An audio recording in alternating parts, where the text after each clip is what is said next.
Bless the Lord.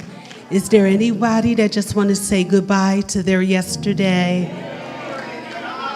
Ladies, just say goodbye to your yesterday.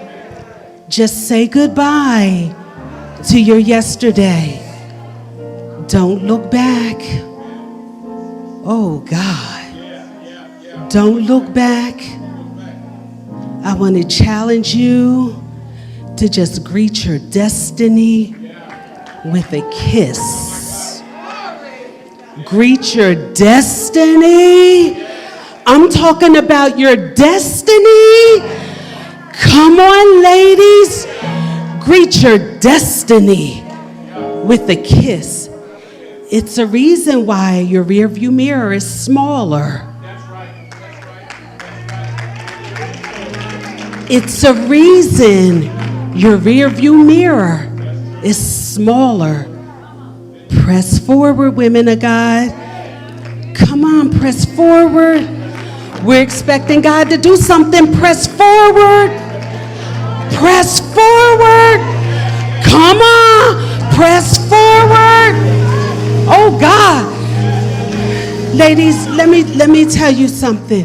If we can get on one accord, God will do anything.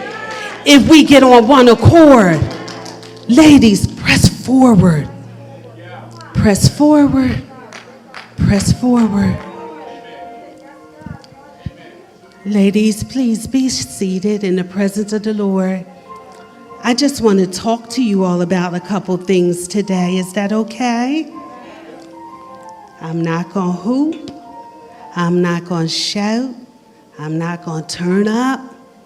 But we going to turn up. Ladies, I am so glad that you all came out and have gathered in this place. Will you help me to thank God for the angel of this house? The one, the only, my husband, Pastor Tanya Faison, the one who he believes in women empowerment.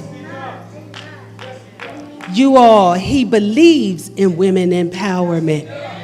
I am so thankful. That's what this is all about. This is what it's all about. I am so glad that he stood me on his shoulders. He stood me on his shoulders when I was trying to walk behind him. And he still does it to this day. He said, "Are you with me?" He pulled me forward at a time when we deal with so many male chauvinists.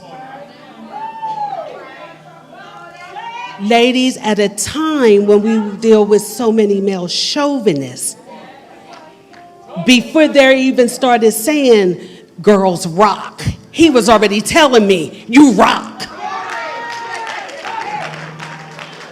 So I want to tell you, ladies, you rock. And I want to just welcome you. I am so glad that you all came out to support me. And I wanted to share a little bit with you about She Ministries. Some of you probably received my texts and you received my emails. But I want to share with you what She is all about. She is actually, it actually stands for Support Her Empowerment. It stands for Support Her Empowerment.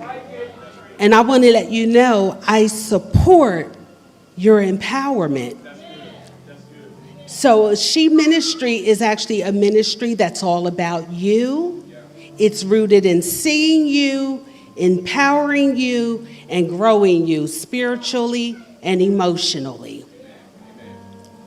If I don't say anything else, that has already spoken.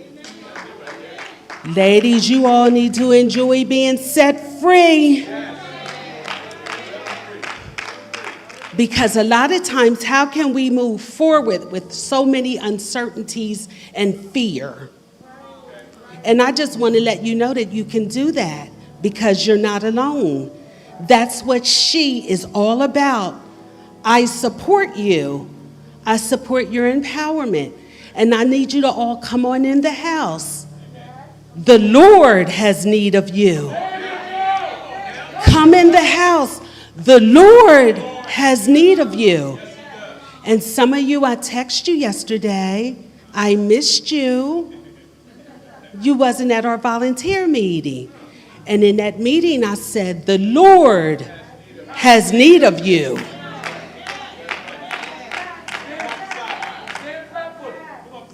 Ladies, I need you to get in the game.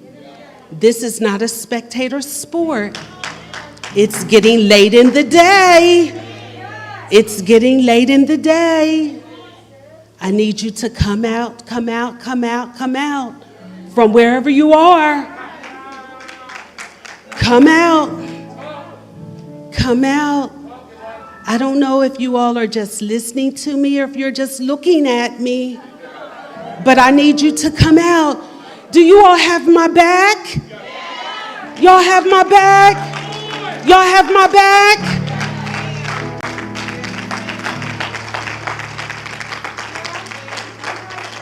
Ladies, I want to introduce you to some women of God who, these women pray for me, they pray with me, they encourage me, they uplift me, they push me in my back gently, they keep in contact with me even when I'm not boots on the ground, and I just want you to help me to thank God. I affectionately call them my dream team. Would you like to meet my dream team? I'd like to introduce you to Lady Carmen James. Lady Carmen, will you stand? Lady Wendy Hall. Ladies, please stay standing. Lady Kenya Ford. Lady Fernetta Green. Lady Daphne Brown. Lady Sharita. Lady Sharita. Lady Connie, I affectionately call her Cece. Together, that's my dream team. That's my dream team. Thank you, women of God. Thank you, thank you, thank you. I couldn't do this without you. Thank you, thank you, thank you, thank you. I told my husband, I said, I feel like this is my coming out party, so I can cry if I want to. Thank you, dream team. I can't do this without you all. I am so appreciative. And I wanted to tell you all, I have a special guest in the house today. You may be seated. And I think that she is, my husband kind of touched base, but he didn't really tell you about all and who she really is. But this is what I stand for, and if you ever have an opportunity to talk with her, she will tell you exactly what I stand for and who I am. As a matter of fact, right after service, I'd like to invite you, all of you ladies, just come back with me for a moment. Will you all just come back in the fellowship hall and meet with me for a moment? Ladies, will you? I'm personally inviting you. Will you all come back with me briefly after service? What about you ladies? Do y'all have me? What about you ladies? Will you all meet me in the back? You ladies? I hope you come and hang out with me for a minute. But this woman of God is really all about who I am, what I'm about. And she is, my husband said to you, co-pastor Donna Taylor. Co, will you stand?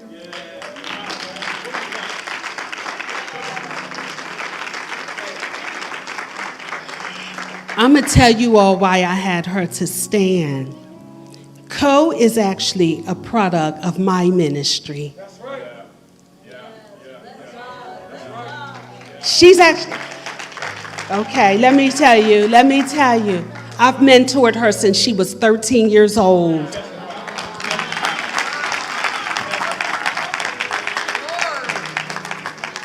It was me who led her to Christ.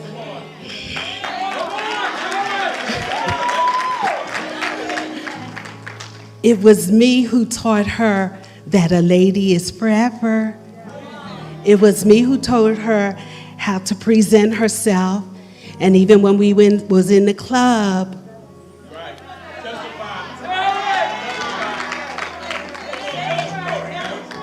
I said, Co, if you're drinking, I affectionately call her Co, but I told her, if you pick up a drink and you go to dance, leave it, don't go back to it.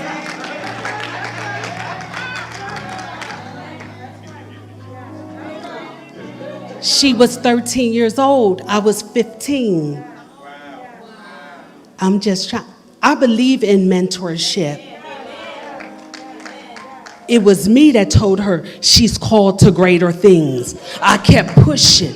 I kept pushing. I kept pushing. I kept pushing. When she felt like she couldn't stand, I said, it's more in you than that. When she didn't know who God is, I said, he's great. I told her we tried everything else. We might as well try him. Y'all don't hear me. Before there was a Bishop Taylor that stepped on the scene, I had already told her that that's what she was called to do. She dated several of them. I said, that's not it. That's not it. Higher, higher, higher. Then I stood her on my shoulder so she could see what it could be. When my husband went to travel, I grabbed her with me.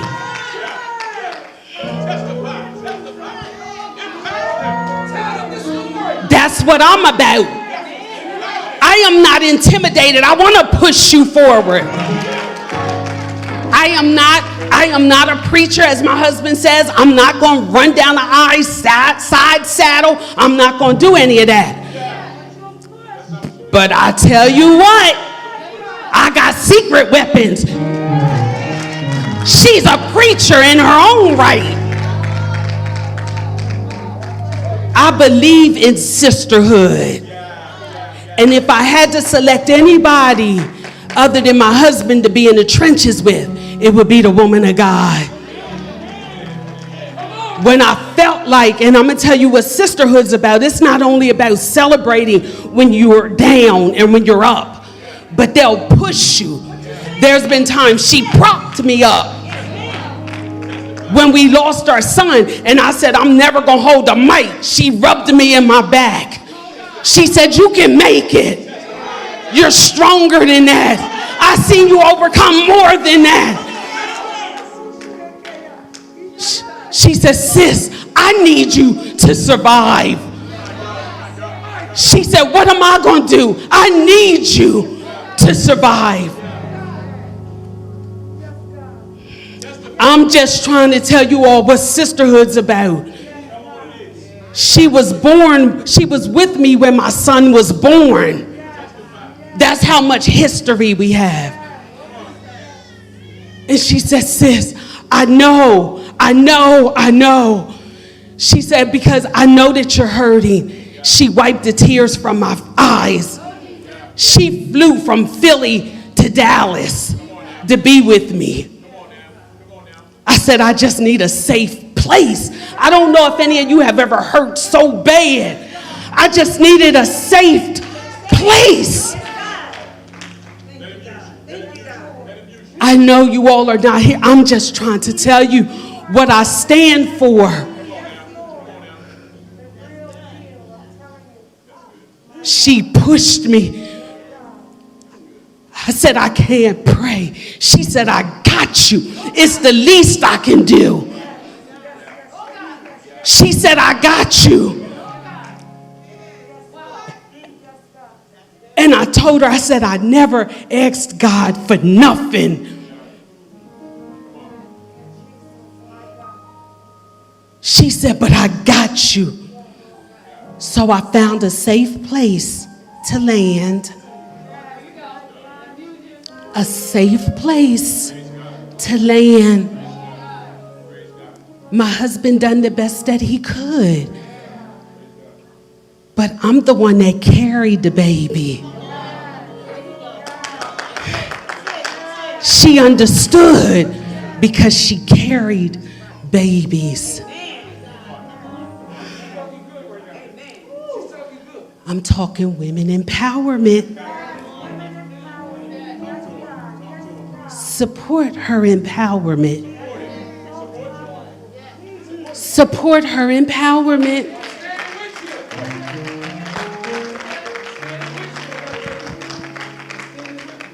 And these are just private conversations that we have that I've let you in on. Coco, she already knows I so love you from my soul. It's not about I'm not intimidated. I want God to stir up every gift. Stir up every gift. Stir up every gift. I want him to. I need you, ladies. I told you you're worthy. Because I think you are. And ladies, it's not so much about the t-shirt. I just want you all to have a positive affirmation that you can look at. That's why I encouraged you to get your I Am Worthy t-shirts. We're living in a time when you've been called a hoe.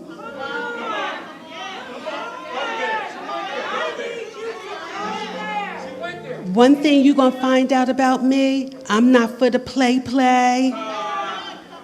I'm going to keep it 100 with you. You walked by, they called you a hoe. They whispered and whistled. It was indicative of how they felt about you. And if you noticed, I called all the ladies lady for a reason. I want that to get in your spirit.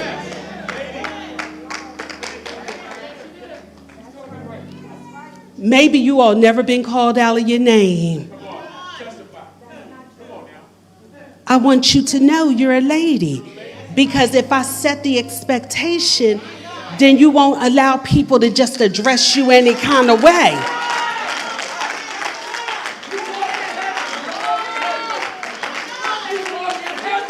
And you won't allow him to just whistle and all that. Because you'll keep it pushing. So I need you to have your shirt on. Let them know. I'm trying to help you. Because see, I already don't play that. They already know as soon as they see me coming. Because I'll let them know I'm worthy, and I'll let them know I have already leveled up.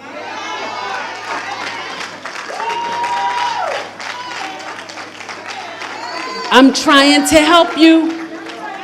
So after you leave, grab your I Am Worthy t-shirt, just as a reminder. Just as a reminder. Don't let them treat you any kind of way.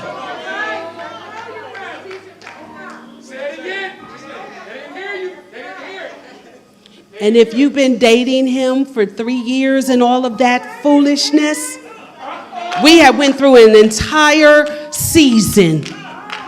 We have went through spring, summer, winter, and fall. That's long enough. I'm trying to help you.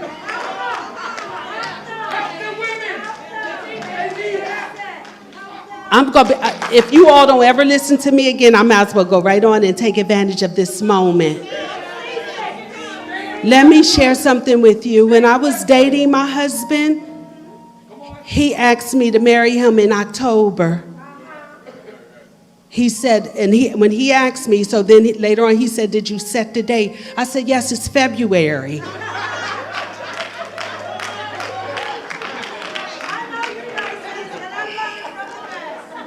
You know why they wait and prolong the whole engagement and everything? Because they'll do what you allow them to do. Thank you, woman of God. I got one. She raised her hand. They'll do what you allow them to do. That's all I'm saying. You have the standard. Because I thought, and if you're not going to do it, I'm going to keep it pushing. Because I'm not doing that whole dating, all of that. No, I let him know, and he'll let you know. I said, because if this is what you want, then you better hurry up and put a ring on it. See, I had already said that before there was Beyonce.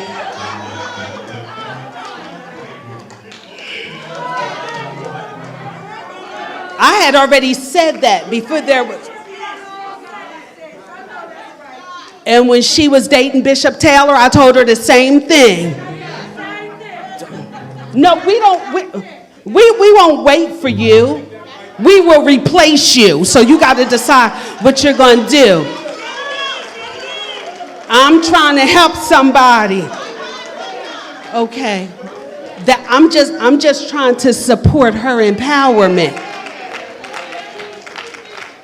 I'm telling you, you all have more power than what you realize. I'm telling you, if we all got together, and I want it to happen, I'm going to challenge you in this service, if we all got together, anything that you want, when God's daughters get together and on one accord, wailing women, he will fall up in this place.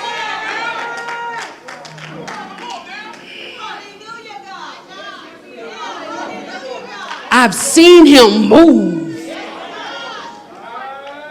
Sicknesses will go away. I'm telling you. Women, I just wanted to say, Esther is the perfect example, and she represents she. She didn't just become a queen. She had been trained her entire life. But I'm going to tell you, God rose her above her physical status to fulfill her spiritual destiny. She had a team. There was a sisterhood in the king's court that uplifted her. So I wanted to just tell you, so God is sending you a new family to help to train you, and we will be loyal. We will be supportive. And I just want you to know, I believe in your future. I believe in your future. And she is actually a mimic of that training. So I just want to let you know I'm here to push you so that we can hone our skills together. I believe that iron sharpens iron. I strongly believe that. I strongly believe that. I stand on those same principles. And I believe strongly in mentorship. And I'm actually going to be sending out a Zoom link because I want to meet with you ladies. And it's going to be ladies only. But I want you all to show. Some of you have contacted me and said, First Lady, Pastor's been spending time with the men. What about us? I'm going to meet with you ladies, and I want to talk to you about mentorship. But you have to show. If I come on the call and it's only 5 of us, I will still do it as if it was a room full. But I need you to show up and be supportive. If you're telling me that this is what you want, I need you to show. And I respect that you all are busy. I'm busy too. I promise I won't keep you for longer than an hour. But I want to talk to you all. I want to get you on the road to where you're supposed to be. I've already I talked to our pastor, and I wanted you all to hear from him on a whole nother level, because other than set aside on the pulpit on Sunday. So he's going to come. I'm inviting him, and he's going to talk to you about A Wise Woman Builds. And then I'm going to have him to also, whenever we come together, I'm going to have him to talk to you about God's leading lady.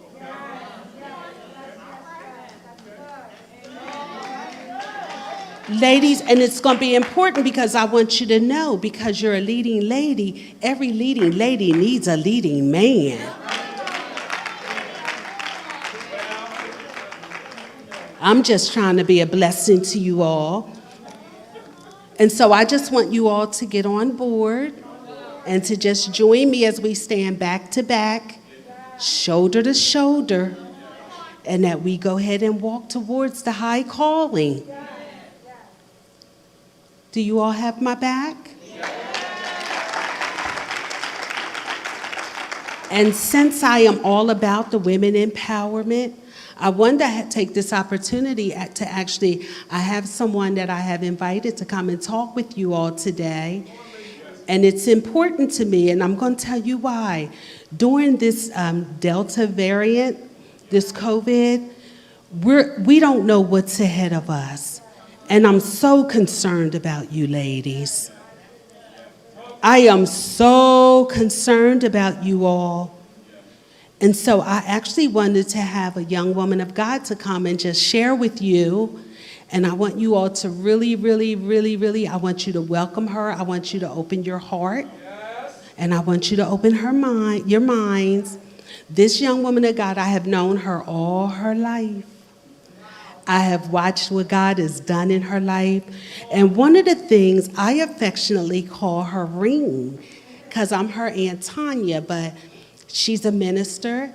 And one of the things that most impressed me, I remember as Reen was growing up, I remember when she was going off to college and how she's actually the daughter of my best girlfriend, Co. And I remember Co being really worried about her.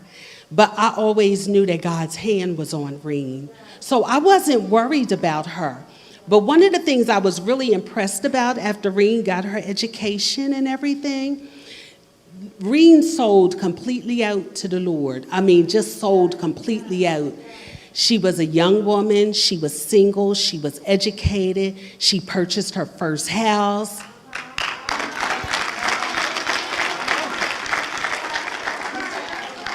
And as Reen was just gleaning and handling the business of the Lord, guess what God did? He blessed her with her Boaz.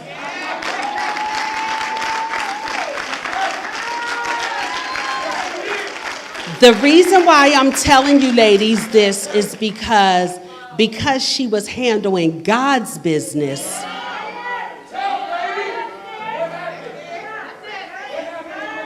See, some of you're actually just sitting, just spectating, not doing anything in ministry. My niece is evidence of when you're just sold out. I'm telling you, she got a little bit of her mama and a little bit of her auntie in her. She was busy and she was sold out. And God sent her all that her heart desires. But I want to tell you, she's a licensed minister. She's an author. She's a licensed clinical social worker.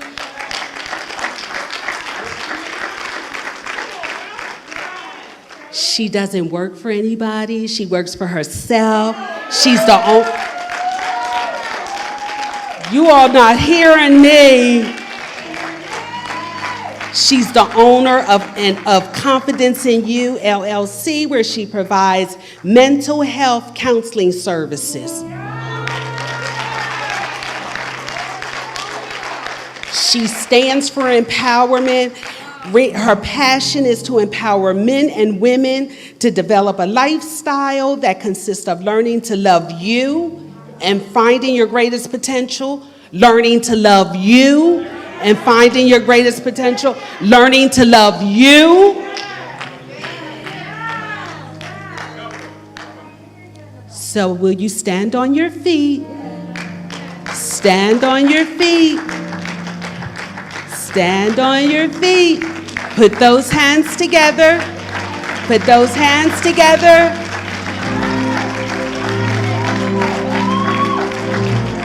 And welcome Minister Serena Sweat.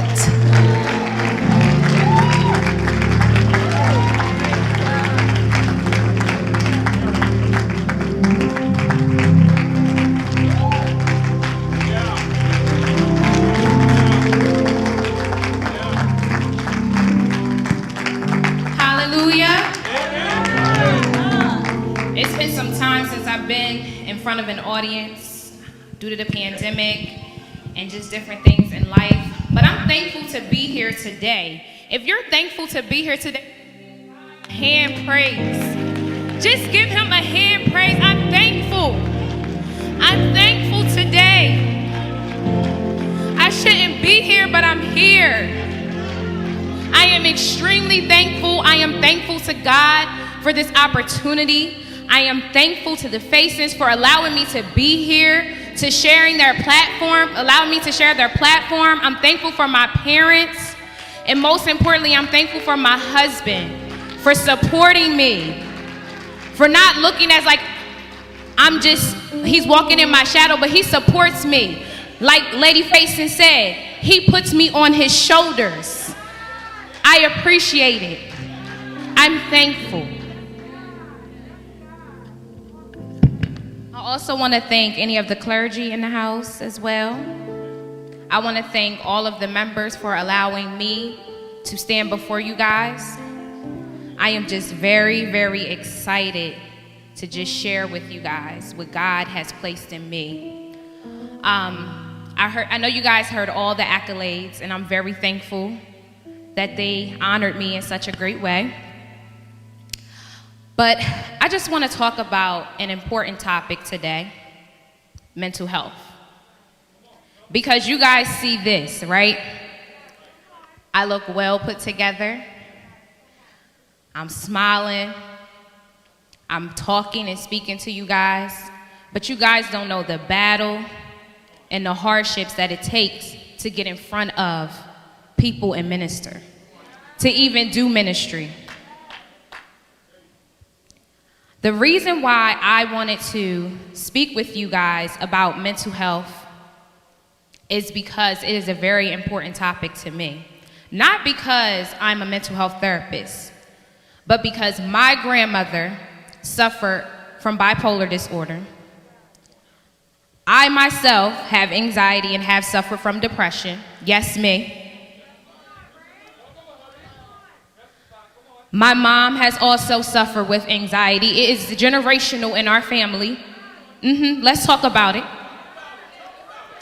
So when I speak to you today, I'm not speaking to you as an expert. I'm speaking to you as a person who has also dealt with anxiety and depression. Because anxiety and depression looks different in everybody. It can look like this. We think crazy, talking to themselves, but no, your normal everyday people suffer with depression and anxiety. Especially now because we're in times where things are just so uncertain. We're in a pandemic and have been since March of 2020. And so I want to talk about how the numbers have increased when it comes to depression. Depression has increased by 19.3%. You guys hear that? 19.3%. Here are the statistics. According to the Center for Infectious Disease Research and Policy, COVID-19 has tripled the rate of depression in the U.S. in adults in all demographic groups. You guys hear that? In all demographic groups, especially those with financial worries. Anybody in here have any worries with finances? Anybody? Here are the statistics. 27.8% of adults reported depression symptoms. In contrast, pre-pandemic, 8.5%.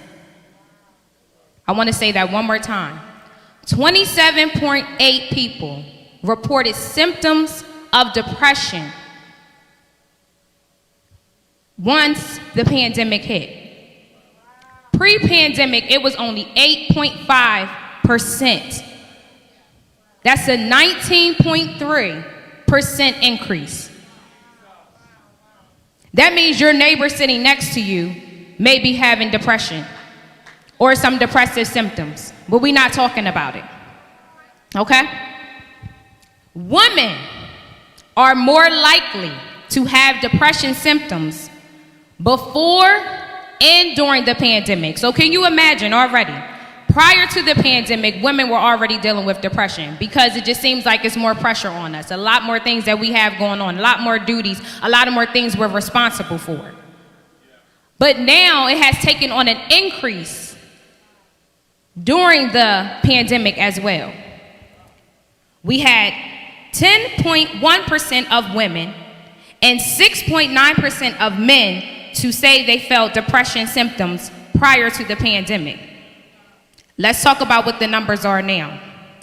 22.2% of women and 21.9% of men are now both reporting symptoms of depression. That means men and women are running neck and neck with depressive symptoms. I just want you guys to think about that. Then let's talk about anxiety. Anybody in here have anxiety? Like today, I felt I had anxiety today. I'm not even gonna lie. I was nervous, but that's good anxiety. Little butterflies in your stomach. You know you're having a presentation coming up. But let's talk about the anxiety that lasts for more than 6 months. Let's talk about the consistent worrying every day and every night and constantly reflecting on the same exact thought, or thinking that something is going to happen to you, or feeling like you're going to die, or feeling like you don't know what's going to be next. Because with this pandemic, it has been very anxiety provoking. Every time you look at the news, every time you read something, it's something different and you don't know if it's going to be you. Like she said, I'm glad to be in the land of the living, because there are some people who did not make it due to this virus.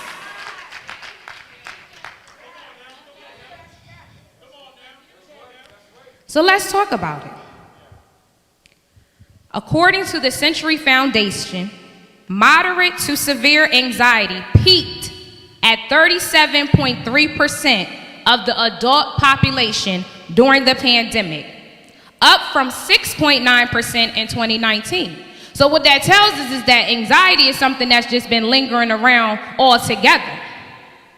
We are anxious every day because of everything that we have to do. We have to provide. We have to work. We have to take care of people. We have to get up and do things for ourselves. And sometimes that can create just some level of anxiety. The greatest concern is anxiety among young adults. We need to make sure that we are taking care of our young adults. Because I am a mental health therapist, I do see young adults, I'm talking about between 18 to 25, asking for my services because of anxiety. They're worried about their future. They're concerned about what's going to happen to them. 43.5% of young adults reported during the pandemic that they have either moderate to severe anxiety.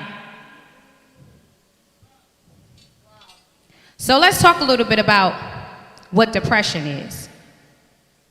Depression is a consistent feeling of sadness and loss of interest, also called major depressive disorder or clinical depression. Those are some of the terms you may hear. It affects how you feel, think, and behave, and can lead to a variety of emotional and physical problems. What people don't understand is that your mental health also impacts your physical health. So if you're not doing well here, you're not going to be doing well in your physical body. When you keep having stomach pains or just neck pains or all kinds of aches and they cannot explain, you keep going to the doctors, you don't know. But if you are very depressed or if you have a lot of anxiety, you want to make sure that you check your mental health first and then try to see if that is the reason why you're having these aches and pains in your body.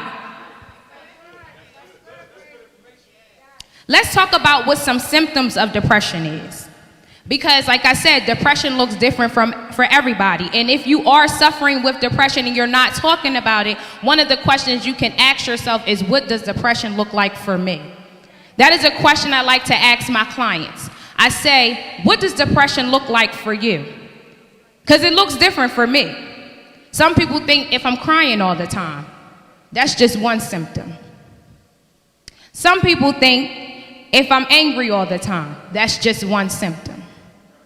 But here are some of the ones. Loss of interest or pleasure in most of all normal activities, hobbies or sports. Sleep disturbance. So when you keep saying like, oh, I want to sleep all the time, make sure that you're checking your energy levels and make sure it's not depression.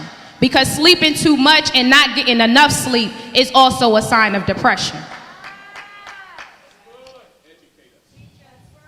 Lack of energy, reduced appetite, weight loss, weight gain, anxiety, agitation, restlessness, slow thinking, speaking or body movements, feelings of worthlessness. As her shirt said today, I am worthy, but a lot of us are walking around here feeling worthless. Let's talk about it. That's a symptom of depression. Guilt, shame, past failures, self-blame, all relate to depression. Frequent or reoccurring thoughts of death. And let me talk about it because sometimes we want to say like, oh, it's people saying they want to kill themselves or they want to die. But even if you say like, oh, if I lay down and I don't wake up tomorrow, I'll be fine with that. That's a symptom of depression. That's a symptom of I'm having passive, is what they call suicide thoughts. Maybe I'm not actively trying to commit suicide, but I have some passive thoughts and to say if I walk out in this street and a car hits me, I'm okay. If I go and I take some pills, I'm okay. But what you have to understand is that is depression. We don't talk about it enough. I encourage you, if you are not seeing a therapist or if you have had these thoughts, that there is a suicide hotline that you can contact, and there is a website that you can visit, suicidepreventionlifeline.org. And then as I explained before, unexplained physical problems, such as back pain or headaches, is a symptom of depression. What does depression look like in children and teens? And I think this is important because it may be some teens in here and it may be some children in here. In younger children, symptoms of depression may include sadness, irritability, clinginess, worry, aches, pains, refusing to go to school, or being underweight. In teens, symptoms of depression include sadness, irritability, feeling negative and worthless, anger, poor performance, or poor attendance at school, feeling misunderstood and extremely sensitive, using recreational drugs or alcohol, eating or sleeping too much, self-harm, loss of interest in normal activities, and avoidance of social interaction. Now we're going to move on to anxiety. I'm going to talk a little bit about what anxiety is. Like I said, experiencing anxiety is a normal part of life. But we're talking about something that is constantly happening every day. It's like you can have anxiety for one day. Okay, I'm nervous about this, starting a new job, or having to speak in front of someone, or doing a new assignment. You know, that's pretty normal. It's okay. However, when anxiety frequently has come over you, or it's very intense, excessive, and persistent, when you worry and you're fearful, and some of your fears are irrational. What does irrational mean? That means that those things have not even happened, never even happened to you, never even happened to anybody that you know, but you just constantly feel like it's going to happen to you because you're thinking about it. It's my thoughts. I believe that this is going to happen. But you've never experienced, no one you know next to you have experienced. It's just something that continues to reoccur within your mind.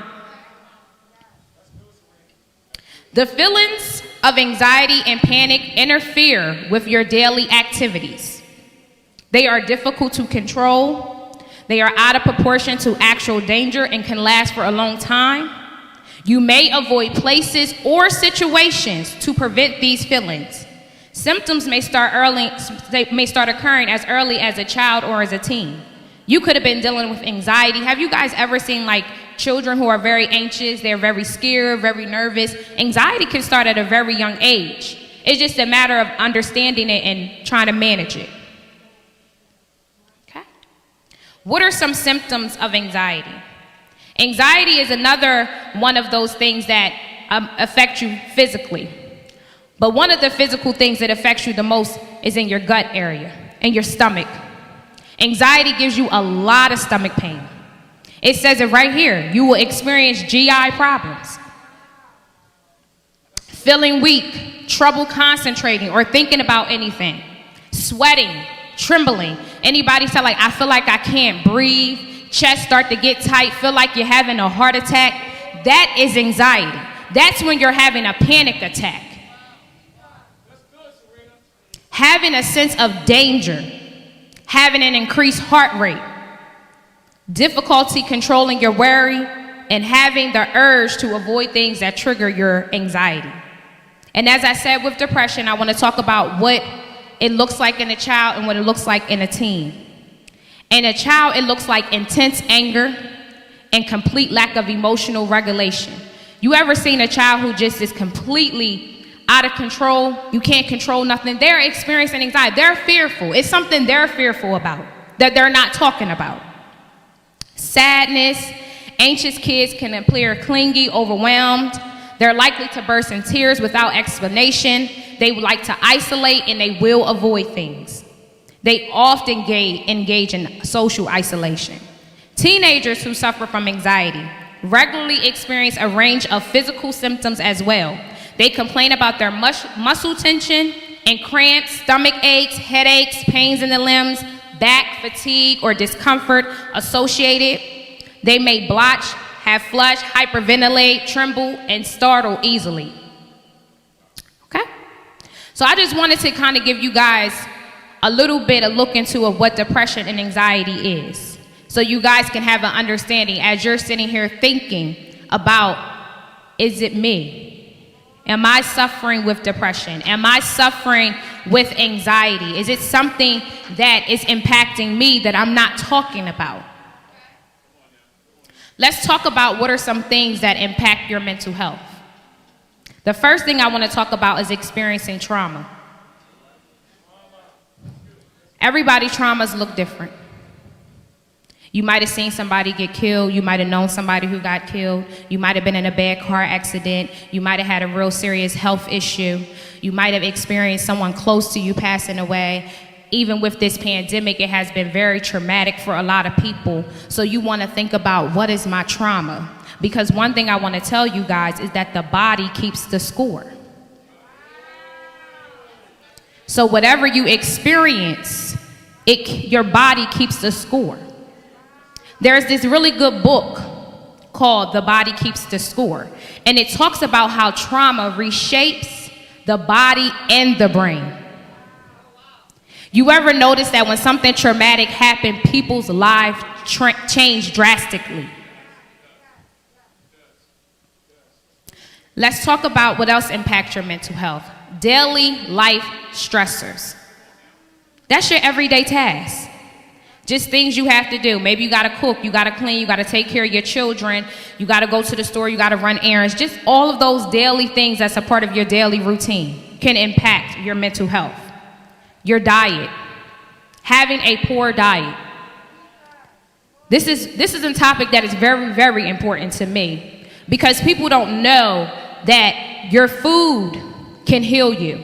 I don't know if anybody is a witness in here, but food can really heal you. So if you're always eating fried chicken, macaroni and cheese, cornbread, everything that's fattening, if you're eating processed foods, your body is going to respond to however that food is going through your body. But it is important that you are trying to intake some vegetables, some fruit, your water intake. It is very important that you implement those things into your diet. Another thing that impacts your mental health is the lack of physical activity.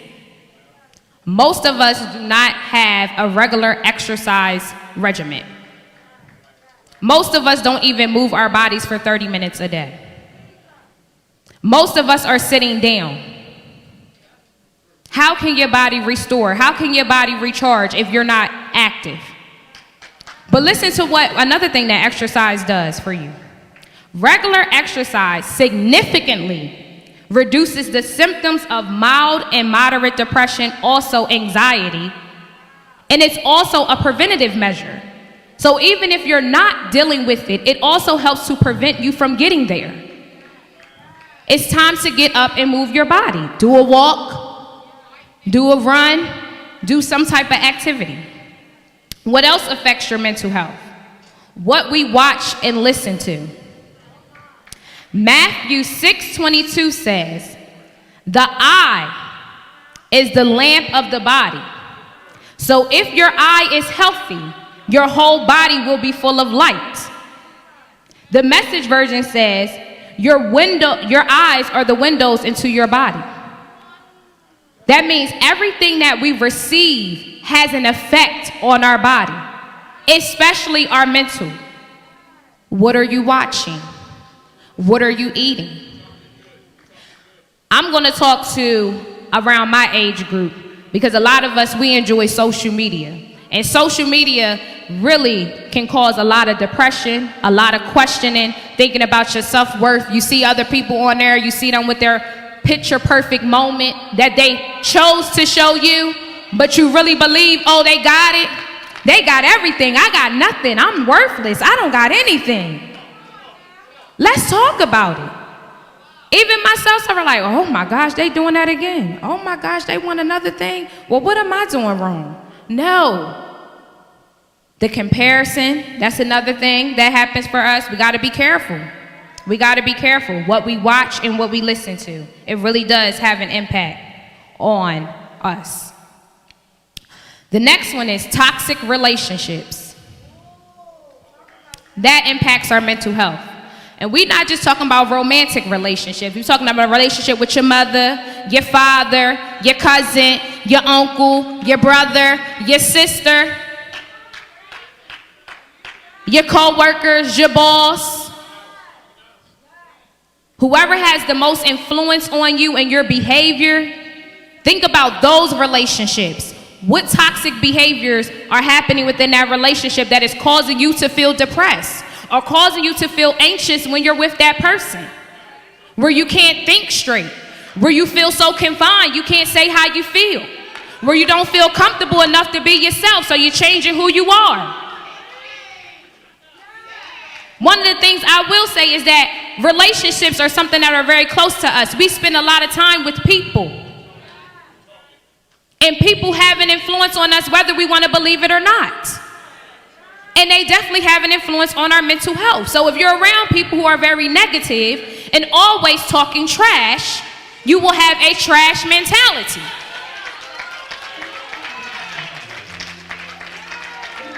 You need to identify the people in your life that are toxic.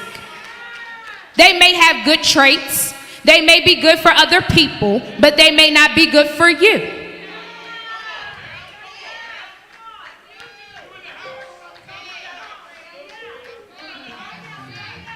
Think about those relationships. Okay? The next thing that impacts your mental health, lack of rest. The society has told us, keep going, you got it, keep working, you can do it, you can do it, you can do it, keep going, until you crash. Rest is so important. Rest is also sometimes more important than your diet, than your physical activity, because when we sleep, it allows the body to restore. It allows the body to heal. Too many times it's people saying, oh, I only had 3 hours of sleep last night. Well, how are you functioning today? And only you had 10 hours of sleep all week, and you expect to be fully well, fully energized, fully equipped, be able to be fully available for people. There's no way.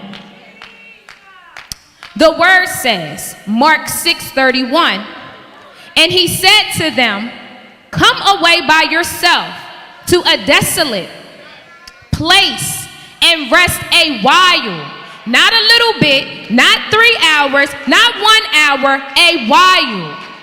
We have to have moments where we are taking time to unwind, release, relax,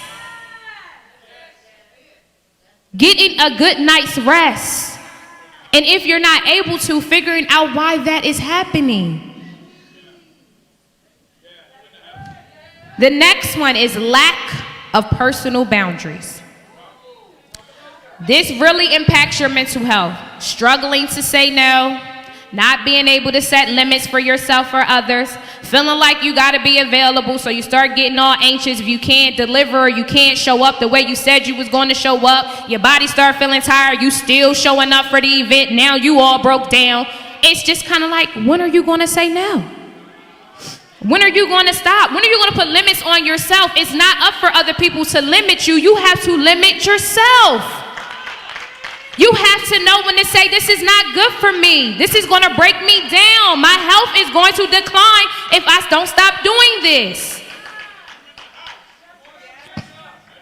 Even when it comes to it, don't have to even involve people. If it's, you know, there are things you're supposed to be doing to improve yourself, you have to set limits and boundaries with yourself. We are so spoiled. We struggle with telling our own selves no. Knowing we're not supposed to have a cake, but we said, oh, I'm just going to have a cake today. Now the cake then turned into 5 days you didn't have it. You done messed up your whole diet plan, your whole thing. Or you know you're supposed to be on your new workout plan because your doctor encouraged you to lose some weight, but yet you have not stepped foot in the gym. You keep laying there, then you go back to the doctor and say, oh, why is this going on? The doctor said, I told you what to do. You got to learn how to discipline yourself. The next thing that can impact your mental health is medical issues. Simple as that. Sometimes when you have other things going on, real life challenging medical issues, it can really play a part. I had to witness some friends go through their own sicknesses, and I seen how it impacted their mental health. Depression, feeling like they don't want to be here anymore because of certain things. Trouble with communicating. That's another one that impacts our mental health. Because what happens is we make assumptions, we create false narratives, we hold on to stuff, we're very prideful, and we don't know how to express ourselves. All of that turns into very, very internal turmoil. And then unrealistic expectations. That's another thing that impacts our mental health. Not having realistic expectations to your situation, wanting it to be something that it's not. Not saying that it can't improve and it can't grow, but you have to assess the now. All right, here's my charge to you guys. Because the next things I'm going to go through them quickly because I don't want to be before you guys long today. 1 Corinthians 6:19 says, or do you not know that your body is a temple of the Holy Spirit within you, whom you have from God? You are not your own. See, the thing about it is that when we think about taking care of our mental health, when we think about taking care of our bodies, it's not for us. It's because God has charged us to take care of the temple that he has given us. He sees this temple as a place that is sacred for him. He also sees us as holy and very highly important. We have to see ourselves the same way so we can be intentional about taking care of our bodies, mind, body, and spirit. All three work together. If this ain't right and this ain't right, none of them are going to be right. All three are working together. Today, you guys are feeding yourself spiritually, but I want to make sure that you're working on your mental, and I want to make sure that when you leave here, you find ways to work on your physical health. Whether that's eating better or also working out or doing something, you want to make sure that you are taking care of all three. What are some ways to improve your mental health? My number one choice, seek therapy. It is nothing wrong with going to therapy. There are so many different resources that you can access online. There are so many different therapists in your local community that you can have access to. Seek therapy. We have black men therapy. We have Black Girl Therapy. These are websites that you can actually go to. Psychology Today, Open Path. These are different avenues that you can access to get the services that you need. And you don't have to share with anyone that this is what you're doing if you don't feel comfortable. But I do encourage you, if you don't have the tools and resources to help you through some of your mental health challenges, that you do seek a professional. 2, learn positive and effective coping skills. What do I mean by that? Coping skills are a way that you cope with some of your mental health issues. Increase your physical activity, implement a healthier diet, do things that make you, once again, you, not your mother, not your brother, not your sister, do things that make you happy. Learn about who you are. Some of you have to go on a self-discovery journey. I think it's good that she has the support empowering women, because that is an opportunity for you to learn more about yourself and who you are as a woman. Implement personal boundaries, learn effective communication skills, know your triggers, pray, find you a prayer partner, find you a prayer group. Prayer always helps. That's the way to affirm the word over yourself. Study the Word of God. The Word of God is our daily bread. 12, create positive affirmations. Proverbs 18:21 says, death and life are in the power of the tongue. You can change your world by changing your words. People don't want to believe that. You can change your world by changing your words. Our words really do have power. So be mindful and intentional about what you say about yourself, because if it comes to pass, remember, you said it, not them. Lean on your support systems. Like Lady Faison said, she's here to support. Lean on your support systems. We have not been taught to lean on our support systems. It's important, especially when you're having mental health challenges. If it's a group of people that you trust, and like she said, it's a safe space, lean on them. They're here for you. I am thankful for the ladies in my life that I can lean on, that support me during my challenging times and encourage me and push me forward during my destiny. Ask for help. That is one thing I know a lot of people don't do. It's the pride, I can do it on my own, I'll figure it out. If the help is there, utilize it. Ask for it. Participate in social activities, explore new things, travel, rest, get regular checkups with your doctor, declutter your space. Sometimes the space that you're in needs to be a little bit organized and looking a little bit better for you to feel better. And then seek medication if necessary. Sometimes implementing certain things is just not enough. Sometimes you do have to get medication. And then, my last and final part. What does improved mental health look like? Improved mental health looks like improved relationships, improved and effective communication, greater self-esteem and confidence, better physical health, healthier nutrition, feeling satisfied, being happy, healthy environments, and being social. That's all I have for you guys today. I am very thankful that you guys let me stand before you. I just want to say, take care of yourself. It is your charge from God. This is the only body that we're going to ever get. Once it's gone, it's gone. You have 3 things to be responsible for: your mind, your body, and your spirit. Take care of you. You only get one. I can't say it in any other words, but just to take care of yourself. This is your temple. It belongs to you. It is your responsibility.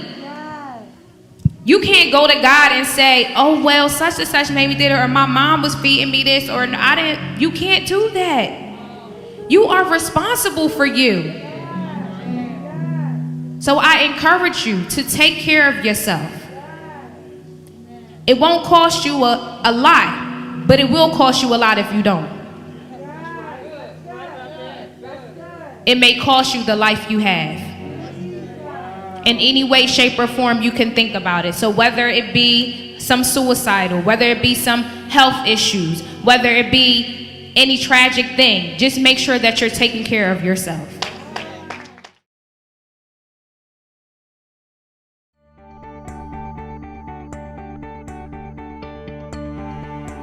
Hey, I'm Pastor Tanya Faison, and I am the lead pastor for the Impact Church of Nashville. I just want to say how glad I am that you have stopped by our YouTube channel. You're going to find some great material on this channel that's going to help you and challenge you in your walk with God. Keep coming back. Make sure you subscribe. Share as many videos as you like. This vehicle is what we've chosen to be the place where we could continue to do discipleship, mentoring, training, and teaching.